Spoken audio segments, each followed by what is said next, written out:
Number 2, laging bukas ang pag-ibig ng Diyos kahit anong estado natin sa buhay, kahit gaano pa tayo nagkakamali, handa siyang magpatawad at magmahal. God's love is always available no matter what we've done or how far we've gone. His love remains the same. Amen. Amen. And lastly, yung sabi niya, Christ died for us. Amen, mga kapatid. To give you analogy, isipin mo yung isang magulang, tapos ang tagal nilang nag-pray, amen, para magkaanak. Amen. Tapos ang nangyari, may hatol ang bayan na maliligtas lang yung mga tao kapag ibinigay niya yung kanyang nag-iisang anak. Ang tagal nilang hinintay, na mahal niya. Amen.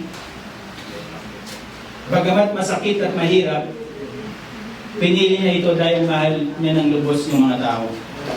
Kahit hindi karapat-dapat at madalas ay hindi nagpapasalamat, ganyan kalalim yung parang why I illustrate a parents who only have one child. Ganyan kalalim ang pagmamahal ng Diyos sa atin.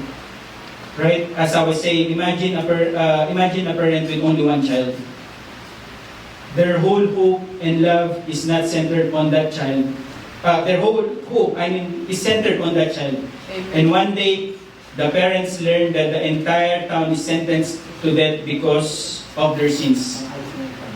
There's only one way to save them: to sacrifice the love of their beloved child. It's an analogy. Though it's painful and difficult, the parent chooses to do it.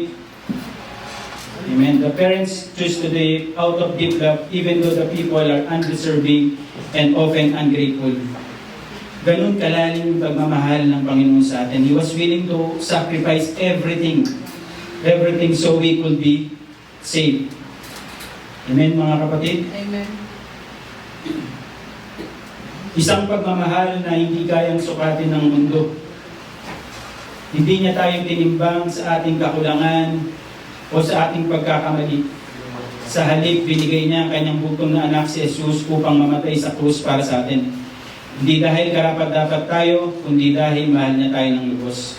Walang hininging kapalit, yung mga bawat latay niya sa katawan. Di ba, napanood niyo naman yung Passion of the Christ. Bawat latay niya sa kanyang dugo, yung malakas na sigaw niya mula sa langit sa kanyang ama, ang sabi, "Anak, mahal na mahal kita, na handa akong magdusa, handa akong mawala ng lahat, basta't maligtas ka lang." Amen. Sa cross natin, pag nakikita natin yung cross, I hope when we see the cross, we remember the sacrifice that God did for us. Amen. Isang pagmamahal na hindi kayang tumbasan ng kahit anong yaman o kapangyarihan. Amen. Ang cross ay hindi lamang piraso ng kahoy. Amen. Ito ay isang buhay na paalala ng pag-ibig na handang magparaya, magpagkumbaba at magsakripisyo para sa atin. So, habang tinitingala na sa tuwing natitingala tayo sa cross, sana ay maalala natin, may isang ama na nagmahal ng higit pa sa kaya nating maunawaan at ginawa ang lahat para lang makasama niya tayo magpakailanman. This is how much God loves us. He gave His only one and only Son, Jesus, to die on the cross, not because we deserve it, but because of His love for us is unconditional. Every wound and drop of Jesus' blood cries out. He was saying, "I love you, my child. I'm willing to sacrifice and lose everything just to save you." Amen, mga kapatid. And ang sunod dyan, ang sabi letter V, God's love is sacrificial. Amen? God's love goes beyond mere words or gestures, reaching the depths of selfishness and devotion. John 3:16. Yun nga, for God so loved the world. Ito yata yung pinaka-alam nating verse. Amen? For God so loved the world that He gave His one and only Son, that whoever believes in Him shall not perish, but have an eternal love. The power of love is respected as the power of sacrificial love is respected as follows. Letter number 1, a parent sacrificing their desires for the well-being of their child. Alam niyo yung mga bata pa tayo, di ba? Yung parents natin, kahit hindi na sila kumain, when we request something, even though they will not eat or they will not spend it for themselves rather than they give it to us. Amen. Diba? A parent sacrificing. Some parents choose not to buy what they want or skip just to provide for their children's needs. They put their child's happiness and future above their own comfort. This shows their willingness to give and sacrifice out of love. Amen? And number 2, a friend going the extra mile to support another. Kapag may kaibigan kang dumadaan sa problema, amen? Kahit sa sarili mo nga, pagod ka na eh. May pinagdadaanan ka na, di ba? Pero pinipilit mo pa rin siyang samahan. Amen?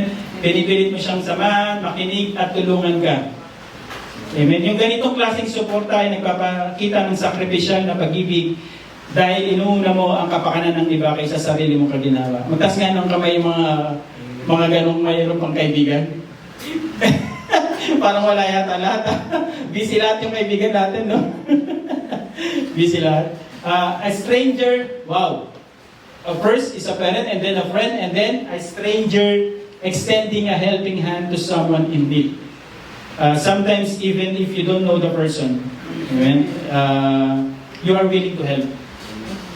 Diba? Like giving food to someone hungry or helping an elderly person cross the street. Alam ko yung mga bata tayo, elementary days na alala ko yung may tawiran, tapos kung may tumatawid na matanda, nagmamadali ka kain mo. Diba? Yung pala, bata ka pala, sacrificial love na pala yun. Amen? You do this without expecting anything in return because you want to help and show compassion.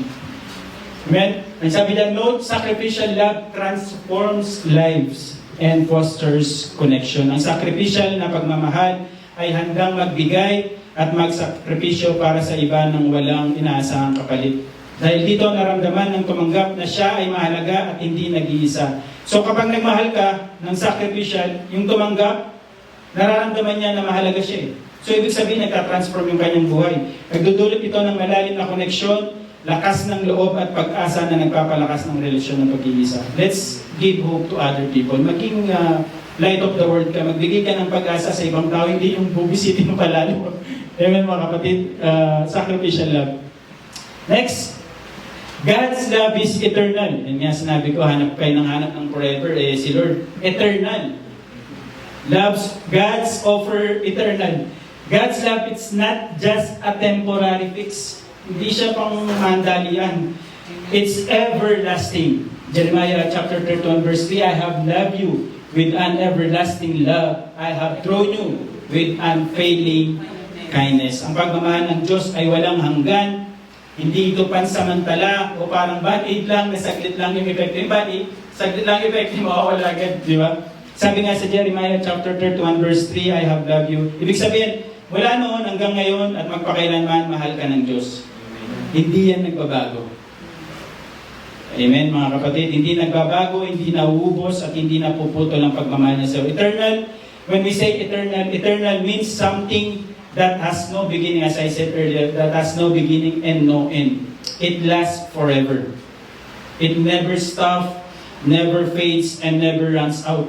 When something is eternal, it is permanent and unchanging. Permanente at hindi nagbabago, existing for all time. Ang daming generation na ang dumaan sa atin, but still hindi nagbago yung pagmamahal ng Panginoon. When we say God love eternal, it means God loves will never end. Kahit ano pang gawin mo, hindi magbabago yung pagmamahal ng, it will always be there no matter what. Example, alam mo yung araw, alam mo yung sun, amen? Alam mo yung araw, tuwing umaga, palagi itong